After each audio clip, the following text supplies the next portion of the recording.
안녕하세요. 책 읽어주는 여자 에젤 강미경입니다. 자살하면 정말 지옥에 갈까 궁금하시죠? 제가 얼마 전에 소개해드린 사후의 세계 2회로 오늘 그 궁금증을 속 시원하게 풀어드리겠습니다. 실제로 자살을 범한 사람들 중 사후 세계를 경험한 이들이 있다. 14살짜리 소녀가 학교에서 받은 성적표 때문에 우울해졌다. 부모는 늘 그녀의 결점을 나무라고 언니와 비교하며 야단쳤다. 언니는 공부도 잘하고 얼굴도 이뻤다. 이제 형편없는 성적표를 부모에게 보여야 할 위기에 놓이게 된 그 아이는 자기 방에 틀어박혀서 고민하다가 화장실에서 아스피린 한 병을 꺼내왔다. 아스피린 8개를 다 삼키고 몇 시간 뒤에 혼수 상태에 빠져 있는 아이를 부모가 발견했다.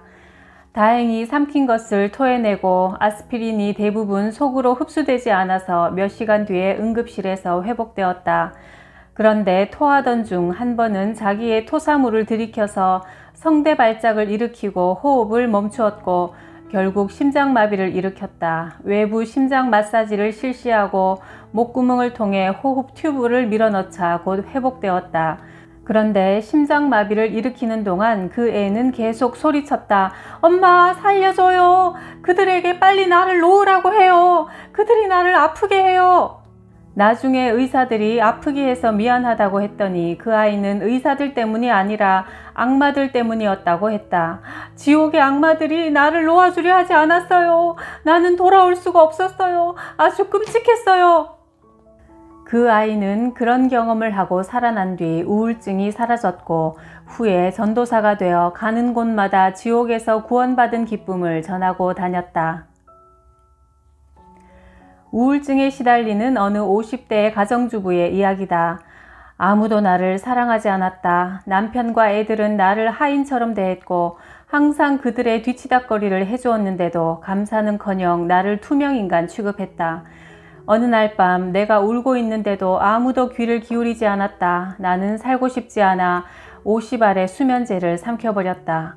점점 나른해지면서 어떤 검은 구멍 속을 빙빙 돌며 내려갔는데 벌건 불꽃이 활활 타오르고 있었다. 땅은 미끄러운 진흙 같아서 발이 자꾸 빠져들어 움직일 수 없었다. 불길이 너무나 뜨거워 숨도 쉬기 어려웠다. 나는 울부짖었다. 아, 하나님, 제가 큰 죄를 저질렀습니다. 다시 한 번만 더 기회를 주십시오. 나는 기도를 드리고 또 드렸다. 내가 어떻게 돌아왔는지는 기억나지 않는다. 나는 이틀 동안 혼수 상태인 채로 의사들이 복부를 압축 이완시켰다고 했다. 그들은 내가 지옥을 보았다는 것을 약물에 의한 착각 현상이라고 했다. 하지만 그들은 이해하지 못한다. 이전에도 나는 수면제를 여러 번 복용한 적이 있었지만 이렇게 지옥을 경험한 적은 처음이었다. 어떤 중년 여인은 20대 딸이 남자친구 때문에 자살하여 우울해졌다. 그래서 장례식이 끝나자마자 딸을 만나려는 희망에 마약 종류인 아미티를 과다 복용하여 자살을 기도했다.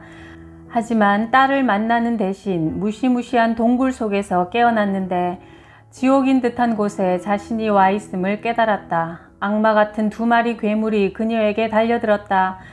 괴물들은 날카로운 눈에 꼬리가 있었고 아주 무시무시하고 흉측했다. 인공호흡과 내장 세척 후 그녀는 회복했다. 그녀는 지옥을 경험한 뒤 새로운 인생의 목적을 깨닫고 지금은 자살자의 생존 가족을 돕는 단체를 세워 활동하고 있다. 의학적인 죽음에서 다시 살아난 사람들 중에는 지옥에 가보았다고 말하는 이들이 있다. 토마스 웰치 목사는 자신의 책 오레곤의 경이로운 기적에서 거대한 불의 강을 본 기이한 경험담을 묘사하고 있다.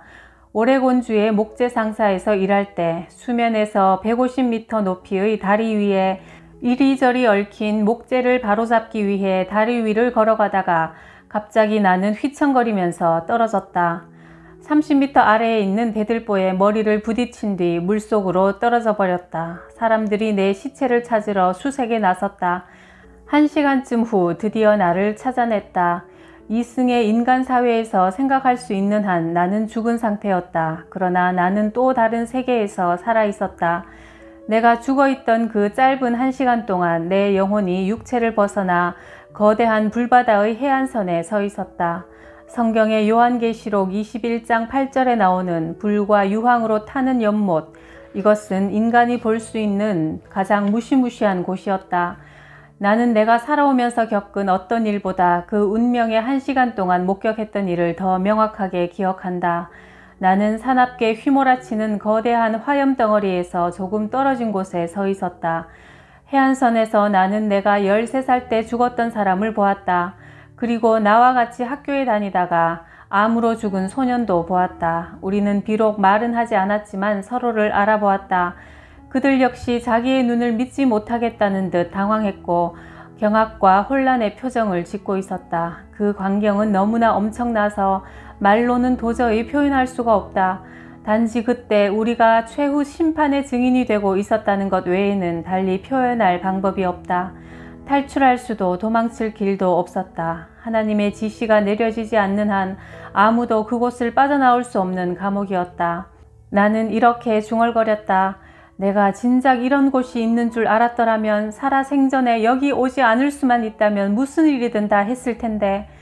이런 생각에 잠겨 있을 때 우리에게 다가오는 한 사람을 보았다. 나는 그가 누구인지 금방 알아챘다. 그는 강하고 친절하고 자비로운 얼굴의 만물의 주인이었다. 그분은 바로 예수님이었다. 나는 내 문제를 해결해 줄 사람은 바로 이 위대하고 경이로운 분임을 깨닫고 큰 희망에 사로잡혔다. 심판으로 묶여 고통당하는 영혼들이 있는 이 감옥에서 내 곁을 스쳐 지나는 이 분이야말로 내게 주어진 유일한 해결책이었던 것이다. 나는 다시 중얼거렸다. 저분이 나를 보실 수만 있다면 이곳에서 나를 구해 주실 텐데. 그분은 나를 지나가시면서 머리를 돌려 나를 똑바로 쳐다보았다. 그것으로 충분했다. 몇 초 뒤 나는 다시 내 육체로 돌아오고 있었다. 마치 현관문을 열고 집에 들어오는 것처럼.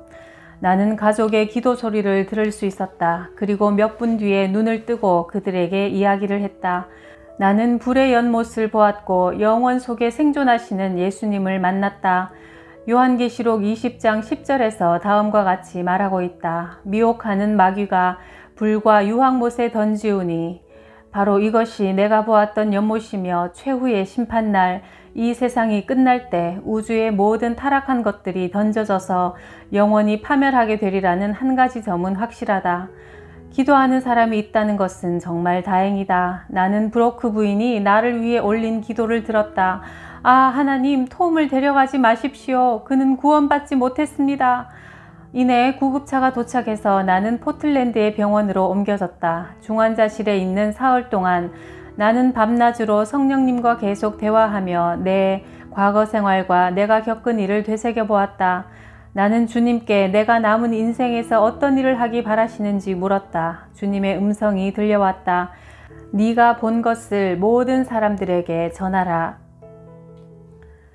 또 다른 사람의 이야기다. 나는 췌장의 염증 때문에 날카로운 복통을 일으켰다. 의사들이 내게 약을 투입할 때 내 의식이 점점 희미해져 갔다. 나는 어떤 긴 터널 속을 매우 빠른 속도로 둥둥 날아갔다. 그곳이 지하인지 동굴인지 여기저기서 아주 끔찍하고 기괴한 소리들이 들려오고 썩은 냄새가 풍겨왔다. 드디어 저 밑에서 저주받은 사람들이 살고 있는 동굴의 벽에 빛이 가물거리는 것이 보였다. 그 빛은 지옥의 불에서 나오는 것이었다. 거대한 화염이 나를 끌어당겼다. 나는 가고 싶지 않았지만 내 영혼은 어쩔 수 없이 그곳으로 끌려 들어갔다. 불꽃이 내 얼굴을 핥으려 했다. 이제 여러 해가 지났지만 그때 보았던 것을 지금도 내 두 눈으로 생생하게 볼 수 있다. 마치 어젯밤에 일어난 일인 것처럼 지금도 기억에 생생하기만 하다. 지옥의 바닥에 도착하자 내 옆에 어떤 괴물 같은 영적인 존재가 있음을 깨달았다. 그는 나를 끌고 가기 위해 내 팔을 잡아당겼다. 그때 어둠 저 뒤에서 천국 저 위에서 어떤 목소리가 들려왔다. 모습은 볼 수 없었지만 하나님의 목소리라는 것을 직감했다. 그분이 말씀하시자 바람에 나뭇잎이 떨듯이 저주받은 사람들의 세계를 온통 진동시켜 나를 꽉 잡고 있던 괴물의 힘이 느슨해졌다. 나는 불과 연기로부터 떨어져 나와 지옥의 꼭대기에서 지구의 빛을 볼 수 있을 때까지 날아올랐다. 그 순간 나는 다시 내 육체가 누워있는 방으로 들어왔는데 이전의 내 삶과 다를 바 없는 현실이었다.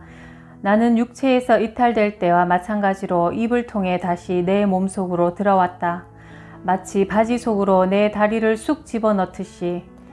안타깝게도 내가 경험한 그곳을 표현할 말이 없다.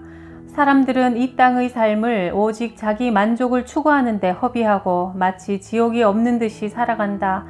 그러나 예수님은 지옥이 있다고 거듭거듭 말씀하셨고 나 역시 그곳을 경험한 후 단 한 가지만은 꼭 말해주고 싶다. 지옥만큼 무시무시한 곳은 없다는 사실을.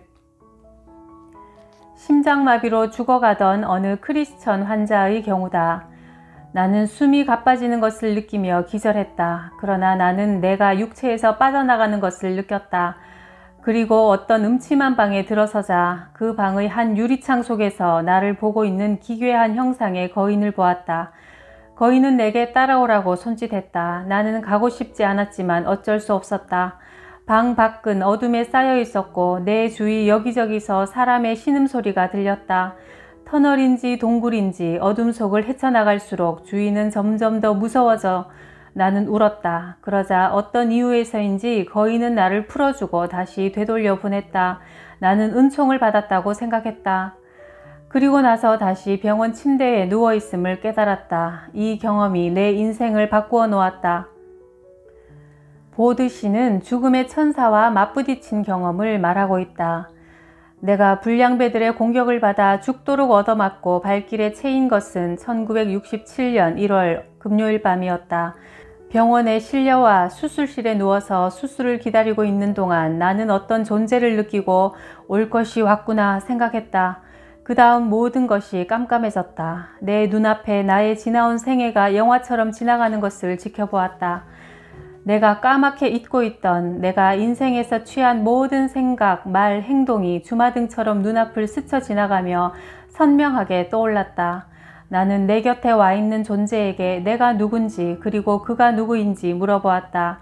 의사 전달은 언어가 아닌 생각의 흐름으로 이루어졌다. 그는 죽음의 천사라고 대답하며 내가 지금까지는 인생을 제대로 살지 못했지만 두 번째 기회가 주어질 것이며 다시 이승으로 돌아가게 될 거라고 했다. 내가 1967년에는 죽지 않을 것이라고 약속했다. 그 다음에 기억나는 것은 내가 회복실에 누워있는 것이었다. 나는 다시 내 육체로 돌아온 것이다. 그 경험은 너무나 사실적이어서 나는 믿지 않을 수 없었다. 1967년 후반에 교통사고를 2번이나 당했는데도 나는 하나도 다치지 않았고 오히려 2번 다 차가 부서졌다.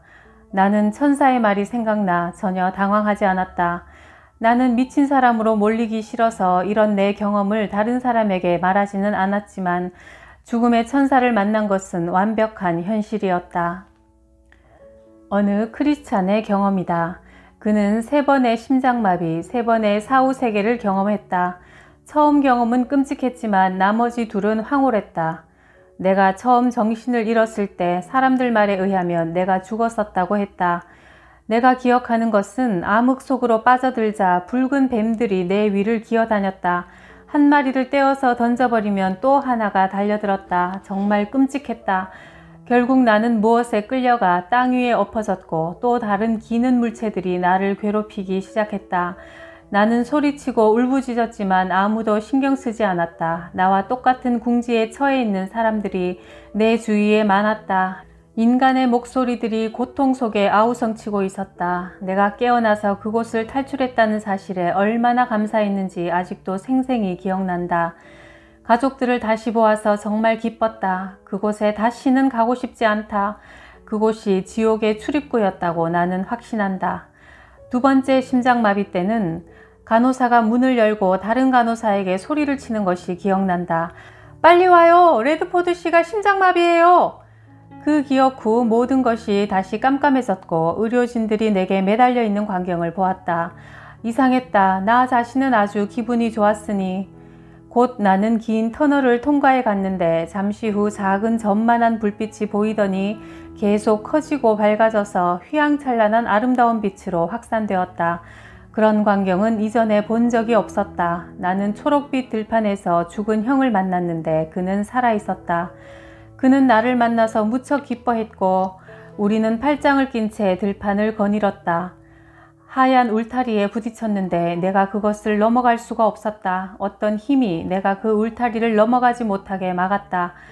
그리고 기억나는 것은 가슴에 쿵 하는 통증과 함께 눈을 뜨자 내 가슴을 압축하는 의사의 얼굴이 보였다. 나는 그곳에서 결코 돌아오고 싶지 않았는데 내가 본 그곳은 너무나 아름다웠다. 말로 표현할 수 없을 정도로. 세 번째 심장마비 때의 경험은 황홀했다. 내가 아래를 내려다보면서 어떤 아름다운 도시 위를 둥둥 떠다니고 있었다. 그곳의 사람들은 모두 흰옷을 입었고 하늘은 햇빛보다 더 밝았다. 내가 그곳으로 들어가서 사람들 사이를 걸어 다니려는 찰나 내가 다시 이승의 육체로 돌아왔음을 깨달았다. 내 심장을 재생시키기 위해 가동한 충격판 때문에 굉장히 고통을 느꼈다. 나는 다시 이승에 돌아왔다는 것이 너무나 슬펐다. 이 환자는 결국 자신의 소원을 성취했다. 그는 대장암으로 몇 달 뒤 네 번째로 죽었다. 이제는 정말 죽음의 세계로 영영 가버린 그가 지금은 어디서 무엇을 하고 있는지 가끔 궁금해진다. 나는 크리스천으로서 죽음을 앞둔 내 환자들에게 자신이 죽은 후 영원히 존재하게 될 곳을 아느냐고 물어본다. 죽는 순간에 무신론자인 사람은 거의 없다. 이전에는 복음을 거부했더라도 임박한 죽음 앞에서는 예수 그리스도께 자기 인생을 다시 한번 맡길 방법을 알고 싶어 한다. 악성 임파선암에 걸린 판사 한 분이 기억난다. 그 역시 성경의 진리를 듣고 싶어 했다. 아주 강렬히 갈구했다. 그전에는 무시하고 무관심했던 성경에 대해서 알고 싶어 했다. 나는 구원받고 싶습니다. 내 삶을 예수 그리스도께 바치고 싶으니 함께 기도해 주세요. 하고 간곡히 부탁했다. 내가 그와 함께 예수님을 영접하는 기도를 드리고 나자 그는 기도를 드리는 동안 내가 다시 태어나는 것 같았어요. 이제 나는 죽음이 더 이상 두렵지 않습니다. 하며 매우 기뻐했다. 그는 그동안은 스포츠를 즐기는 건강한 학자로 자신을 믿고 살아왔지만 이제 그리스도께 자기 영혼을 맡기게 된 것이다. 그동안 어떤 목사도 그를 설득하지 못했는데 임박한 죽음 앞에서 그는 나 같은 풋내기 크리스천 의사의 기도에 마음을 활짝 열고 복음을 받아들인 것이다. 이렇게 예수 그리스도를 나의 구원자로 인정하고 모셔드리면 죽음의 공포를 뛰어넘을 수 있다. 우리의 현생은 영원한 것이 아니나 우리는 영원한 존재다. 사후세계를 보았다는 사람들의 얘기를 종합해 볼 때 단지 죽음으로 삶이 끝나지 않는다. 두 종류의 사후세계가 있다. 지옥과 천국은 존재한다. 질서정연한 이 우주가 대폭발로 우연히 생겼다는 주장은 마치 인쇄소 폭발 사고가 생긴 곳에서 완벽한 한 권의 사전이 생길 수 있는 가능성만큼이나 희박하다. 그런데도 고도의 교육을 받은 많은 사람들이 하나님이 없으며 단지 과학만 있을 뿐이라고 주장한다. 그들이 숭배하는 과학의 신은 항상 변화하며 시대의 흐름에 따라 새롭게 교정해야 하지만 성경의 신 하나님은 어제도 오늘도 내일도 불변하는 분이다. 하나님을 인정하면 그의 뜻대로 살아야 하므로 사람들은 무신론이나 불가지론을 주장하는 것이다. 그저 고개를 들고 곳곳에서 창조주를 웅변하는 창조물들을 보면 하나님을 쉽게 찾을 수 있다. 우연의 혼돈 속에서 질서정연한 이 우주가 생겼다는 것을 믿는 것이 태초에 하나님께서 천지를 창조하셨다는 것보다 더 큰 믿음을 요구하는 일이다. 어느 날 저녁 어떤 사람이 정원 파티를 열었다. 뜰은 밝게 빛나는 등으로 장식되어 있었다. 무신론자 손님이 주인에게 누가 저 등을 저렇게 아름답게 걸었습니까? 하고 묻자 주인은 아름다운 밤하늘을 향해 머리를 들고 밝게 빛나는 별들을 보며 그 손님에게 어떻게 저 별들이 하늘 한가운데 저렇게 아름답게 놓이게 되었는지 되물었다. 그 손님은 그저 저절로 우연히 그렇게 생겨났겠지요? 대답했다. 그러자 주인은 그 말을 받아 이렇게 대답했다. 내 등들도 그렇게 해서 저절로 우연히 그곳에 달리게 되었겠지요? 우주 만물을 창조하신 하나님은 또 나를 창조하셨으므로 내 모든 생각과 행동을 낱낱이 알고 계신다. 심지어는 내 머리카락 숫자까지 세고 계신다. 그 수가 점점 줄어든다는 것까지도 말이다. 천만다행으로 하나님은 내게 관심을 가질 여유가 없을 정도로 바쁘시지는 않다. 그런데 내가 너무 바빠서 그분을 알아갈 여유가 없는 건 아닐까? 하나님께로 영원한 삶으로 인도하는 길을 그러면 어떻게 찾을 수 있을까? 천국으로 가는 길은 십자가로 세워졌다. 구약 성경은 예수 그리스도의 십자가를 미리 바라보고 신약 성경은 주님의 십자가를 뒤돌아본다. 그리스도의 죽음과 부활을 복음이라고 한다. 즉 하나님이 천국 가는 길을 마련해 주셨다는 좋은 소식이다. 예수 그리스도께서 우리가 죽음의 절망에서 벗어나 천국 영생을 얻는 길을 닦아주신 것이다. 하나님의 아들인 예수님을 당신의 인생의 주인으로 영혼의 구원자로 인정한다면 그 귀한 보물을 소유하게 된다. 이것이 바로 기쁜 소식 복음이다. 이런 기도로 예수님을 모셔드리자. 주 예수님, 내 마음의 문을 열고 당신을 나의 구원자와 주인으로 받아들입니다. 당신이 하나님의 아들임을 믿고 내 죄를 위해 십자가에서 돌아가셨음을 믿습니다. 내 죄를 사해 주셔서 감사합니다. 사후세계에 대해 알려주셔서 감사합니다. 내가 얼마나 소중한 존재인지 깨닫게 해주셔서 감사합니다. 내 삶을 인도하셔서 당신에게 기쁨이 되게 하옵소서. 내 남은 인생을 당신과 함께 하길 원합니다. 예수 그리스도 이름으로 기도합니다. 아멘. 성경에서 하나님은 결코 당신을 떠나지 않으시겠다고 약속하셨다. 그러므로 당신도 그분을 떠나지 않길 바란다. 기도로 언제나 하나님과 대화하고 당신 안에 이미 와 계시는 성령님의 인도를 따라 살기 바란다. 예수님을 따르는 자는 살든지 죽든지 잃어버릴 것이 없는 승리자다. 당신은 이제 죽어도 살고 천국에서 주님과 함께 영원히 살 것이다. 나는 부활이요 생명이니 나를 믿는 자는 죽어도 살고 살아서 나를 믿는 자는 영원히 죽지 아니하리라. 요한복음 11장 25절 26절 말씀. 모리스 롤링스 박사님의 증언처럼 죽음 뒤에는 사후의 세계가 있고 그 사후의 세계는 천국과 지옥 두 종류가 있습니다. 우리를 천국으로 인도하시기 위해서 십자가를 지신 예수님을 믿고 모두 천국 갑시다. 구독, 좋아요, 댓글에도 감사드려요.